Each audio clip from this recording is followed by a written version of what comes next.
Watu wengi wanatumia CapCut, lakini mimi mara nyingi waga natumia InShot kwa sababu InShot ni rahisi sana na unaweza remove watermark. Sasa watu wengi hawajui watajifunzaje InShot.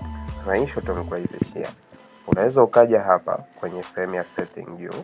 Unachotakiwa kufocus ni kuja hapa kwenye sehemu ya find ideas.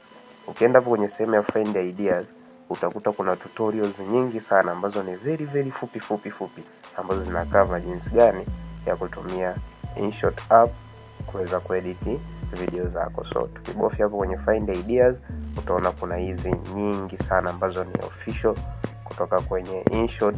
Unaweza ukajifunza hapo namna ya kutumia app yako ya InShot, na hapa juu utaona wamekupa category wise, kwa maana kwamba unaweza ukataka kujifunza kitu labda kuhusu change background, ku remove object na vitu vingine kama hivyo.